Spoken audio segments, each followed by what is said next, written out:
They say stargazing makes you feel grounded, but nobody warned me what happens when a shooting star turns out to be a legendary sky god that turns your house into a literal hurricane.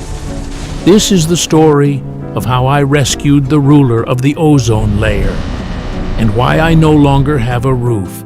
It started 2 months ago. A meteor crashed right outside my camp. I ran over expecting a space rock. Instead, I found this guy. Tiny, weak, his scales completely dull. He had fallen straight out of the atmosphere. I wrapped him in my thermal blanket and rushed him home. Standard pet food wasn't an option, so I bought expensive meteorite fragments online. The space rock diet worked a little too fast. His energy returned. His scales turned brilliant emerald. And then he stopped walking. He just started floating. In 30 seconds, my living room became an atmospheric hazard zone. He didn't just grow, he reclaimed his colossal form. The glass shattered, the pressure dropped. He was Rayquaza, Lord of the Sky. And suddenly, my 10-foot ceilings were a major problem. The weather literally follows him. If he's sad, it rains on my kitchen island. If he needs to stretch, he simply lowers his massive neck for me to climb on. And suddenly, we are in the stratosphere. He's also highly territorial. A neighbor flew a drone over my yard, and Rayquaza deleted it from existence in one bite. Now, I have to buy my meteorites wholesale. But before I show you how he saved my entire city, trivia time. What is Rayquaza's signature most powerful flying type move? Lock your answer in the comments right now. 3, 2, 1. It's Dragon Ascent. Despite the missing roof, he's incredible. When a massive hurricane hit our city, he coiled around the house and completely dissolved the storm. He went from a dying ember to my ultimate protector. Raising a legendary dragon is wild. Let me know your quiz score below, and don't forget to subscribe. They say getting a pet fish is relaxing. They say it brings peace and tranquility to your home. But nobody warned me what happens when your rescue fish turns into a 20-foot mystical sea serpent that turns your apartment into an aquarium. This is the story of how I adopted the world's most beautiful Pokémon and why my landlord is currently suing me. It all started a month ago. It was pouring rain, and I found this poor guy. He was, honestly, the ugliest fish I had ever seen. But I couldn't leave him. I brought him home, put him in a tank, and named him Barnacle. He smelled like low tide and had absolutely zero survival skills. He also had a special talent for ruining my electronics with his pathetic little splashes, but I felt bad for him. I read that Phoebus need to feel beautiful to evolve, so I started making him gourmet, beauty-enhancing Pokeblocks. I guess the beauty diet worked a little too well, because one Tuesday night, the water started glowing. The tank shattered into a million pieces, and standing, well, floating, in my living room wasn't Barnacle the ugly fish anymore. He had evolved into Milotic, known as the most beautiful Pokémon in existence, and suddenly, my house felt very, very small. The first problem? He had no idea how massive he was. He still thought he was a tiny fish. Then there's the singing. His voice is so soothing, it literally manipulates your emotions. I cry over breakfast now. It's exhausting. Hydration is another issue. He needs constant moisture. My bathroom is no longer a bathroom. It's his personal spa. Taking him out is a complete circus. Everyone stops, stares, and takes photos. He's basically a 20-foot-long supermodel. But despite the flooded carpets and the insane water bills, he's incredible. His presence instantly calms any conflict. He went from a pathetic puddle of mud to the most magnificent creature on Earth. And he still looks at me like I'm his whole world. So yeah, raising a melodic is wild. Just maybe don't get one if you have hardwood floors. Don't forget to like and subscribe. I thought rescuing this little guy from the yard was a great idea, until he completely incinerated my living room. I had no idea this tiny menace was about to take me on the most epic flight of my life. But before we get to that, I have to figure out how to survive the weekend with him. Everyone thinks finding a legendary Pokémon is a fairy tale.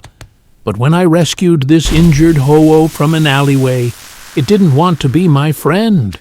It wanted to be a nightmare. It was defensive, aggressive, and completely untamable. Every time I tried to feed it or check its injured wing, it snapped at me.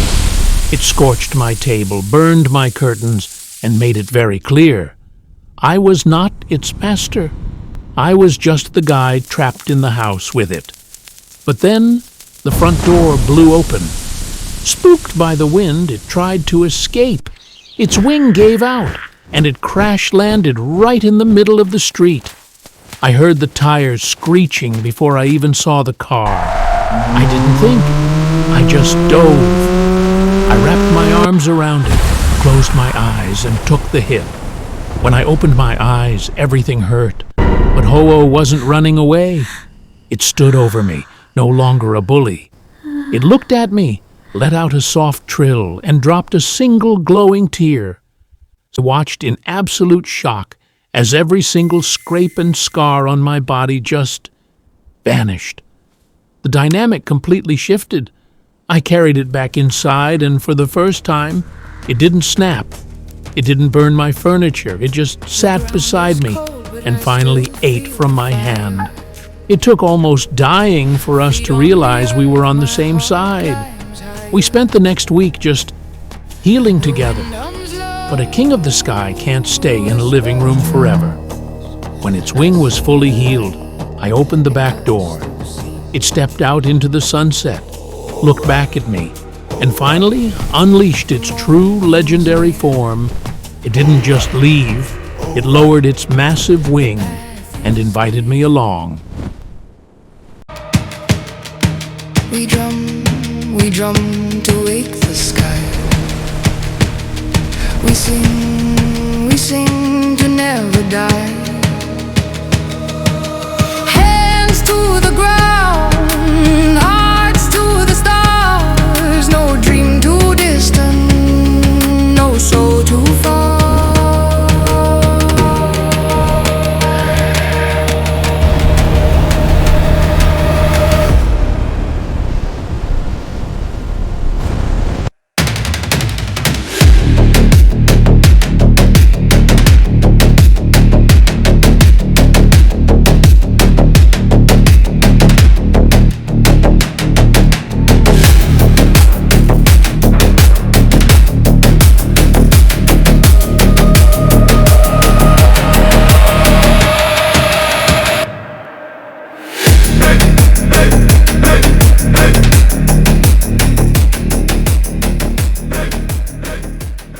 Quick reminder, guys, if you are enjoying the video, don't forget to like and subscribe. It means a lot, and we have some massive legendary encounters coming up soon. I just got my hands on the 3 newly discovered Gen 10 starters, the grass type, the water type, and the fire type. But the catch is, I'm only allowed to keep one. A colleague of mine sent me this heavy, high-tech crate straight from the newly discovered Gen 10 region. He said there were 3 incredibly rare specimens inside, but I'm only allowed to keep one. When the smoke cleared, I couldn't believe my eyes. First out was Bout, the grass type. It shook its downy coat, instantly dropping glowing green spores all over my floor. Then came Gekka, the water type. It immediately slipped out of the container, leaving wet, webbed footprints across my wooden coffee table. And finally, Pomon, the fire type. Its thick mane was already glowing a deep, angry red in the shadows of the crate. a little too hot for my liking. I thought they would just chill for a second while I went to grab some food. That was my first mistake. By the time I walked back into the kitchen, Gecka had somehow turned on the faucet and completely flooded the sink. While I was trying to mop that up, I heard a weird crunching sound. I turned around to find Bout rapidly growing thick, glowing vines straight up my refrigerator doors. But Pomone was the real problem. He wandered into the living room, let out a tiny, high-pitched sneeze, and scorched a perfect, smoldering hole right through my favorite rug. Before I could even grab a fire extinguisher, Gecka panicked and sprayed Pomone. The water hit the fire, creating a massive, blinding cloud of thick steam that completely swallowed the entire house. When the steam finally cleared, there they were, just sitting on my ruined couch, staring at me like absolutely nothing happened. My house is an absolute disaster, and the worst part is, I still have to choose. I can only keep one. So, Team Grass, Team Fire, or Team Water? Let me know who I should pick in the comments. I never planned to bring home another fighter. That day, it was just me and Riolu hiking deeper than we usually go. The forest was quiet, too quiet. Riolu suddenly stopped ahead of me, staring toward a cluster of rocks off the trail. That's when I heard it. Faint movement, followed by a weak thud. We moved closer. Behind the rocks, there it was. A Tyrogue, injured, breathing hard, its arm trembling as it tried to stand. The moment it saw us, it swung wildly, trying to scare us away. Not strong, just desperate, scared. I slowly knelt down and placed some water on the ground between us. Riolu stayed calm, sitting beside me, not making a move. Tyrogue kept glaring, ready to strike again, but it didn't run. After a long moment, it crawled forward and took a sip. That was the first time it trusted us. I carried it home that evening. For the first few days, Tyrogue stayed in the corner of the dojo. It wouldn't let me near, it wouldn't let Riolu near. Every movement made it tense, every sound made it flinch. It watched us like we were enemies waiting to attack. So we gave it space. Riolu continued training like always.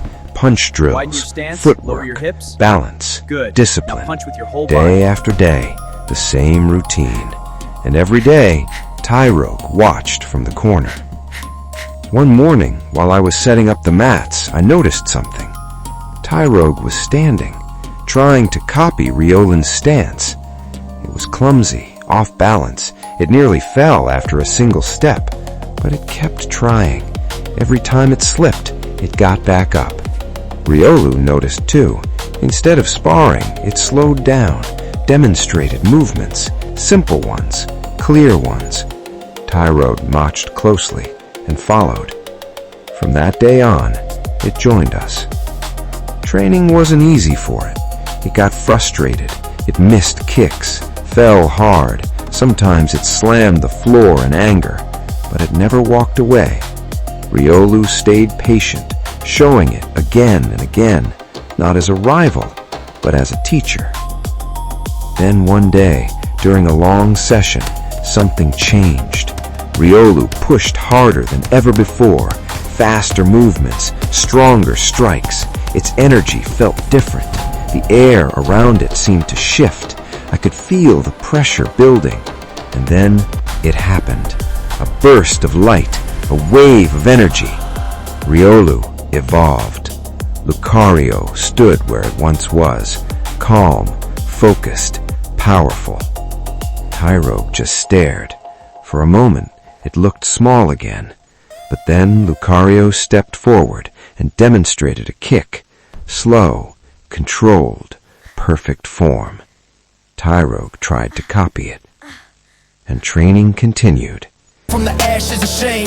When you got nothing, fear disappears. Only vision, only grind, only gears. I'm the storm in the silence, the fire in night. A lone wolf ready for the final fight. I got nothing to lose, so I walk through flames. No chains on my soul, no fear in my veins. Every scar is a crown, every fall my proof. From the ground to the throne, breaking through the roof. Nothing to lose, so I'm going full force. I'm my own army, my own damn force. Tell the shadows I'm back to rule. A broken man with unbreakable fuel. No riches, no status, just hunger in veins. Every lost cause, power through my pain. They said I failed. Days turned into weeks, weeks into months. Tyro grew stronger, faster. Its kicks became sharper, its balance improved. It trained in the rain, at sunrise, at night. It never asked to stop. One evening, during the final round of drills, Tyro pushed itself harder than I'd ever seen. It stumbled, fell, struggled to get back up. Lucario stood silently beside it. Tyro rose again. One more kick, just one. It leaped forward with everything it had, and then the light came. When it faded, Tyrogue was gone. Hitmonlee stood in its place, taller, stronger, steady. It looked at Lucario, then at me. No anger, no fear, just focus. A few days later, we entered the fighting club. The crowd was loud, the air heavy, fighters everywhere. But Hitmonlee didn't hesitate. It stepped forward with calm confidence. The match started. Fast strikes, clean dodges, precision kicks. Every movement showed the training, the discipline, the journey. And when the final moment came, one perfect kick ended it. Silence. Then the crowd erupted. Hitmonlee walked back toward us. Lucario stood beside it, calm as always. That injured little fighter we found in the forest had become a champion.